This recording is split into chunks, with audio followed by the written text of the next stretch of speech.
இங்க பாருங்க, மக்கள் உங்களை ஓட விடுறதுக்கு தயாராயிட்டாங்க.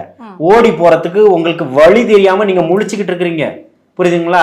பின்னங்கால் பெதடியில் அடிக்க நீங்க ஓடி போறது 2026 ஆண்ட 2 பேரும் தயாரா இருந்துக்கங்க. திமுகவும் சரி அதிமுக அதெல்லாம் இங்க பிரச்சனை இல்ல. அப்பா அங்கிளுக்கெல்லாம் இங்க வேலையே கிடையாது. அண்ணன் மட்டும்தான்.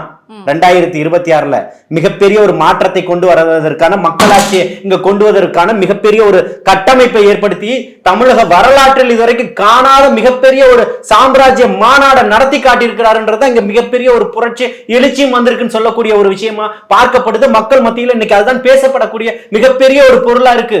அதை நீங்க மையமா வச்சுட்டு அங்கிள்னு சொல்லிட்டாரு, அங்கிள்னு சொல்லிட்டு என்ன இப்ப உங்களை அங்கிள்னு சொன்னதுல மிகப்பெரிய ஒரு இது நடந்து போச்சுன்னு சொல்றேன். தமிழகத்தினுடைய மிகப்பெரிய பொருளாதார, இந்தியாவுடைய பொருளாதார வளர்ச்சி விழுந்துருச்சு அவங்க அங்கிள்னு சொன்ன உடனே. என்ன பிரச்சனை? என்ன அங்கிள்னு சொல்லக்கூடாது? ஏன் சொல்லக்கூடாது? சொன்னா என்ன தப்பு? அண்ணன்னு சொல்லலாமா? ஏன் அண்ணன் சொல்லணும்? அப்பான்னு சொல்லணும். அதுக்கு பல கோடிகள் விளம்பரம் செஞ்சுக்கிட்டு இருக்கிறீங்க. ஏன் அப்பான்னு சொல்லணும்? எதன் அடிப்படையில் உங்களை அப்பான்னு சொல்றீங்க? சொல்லுங்க சொல்லுங்க.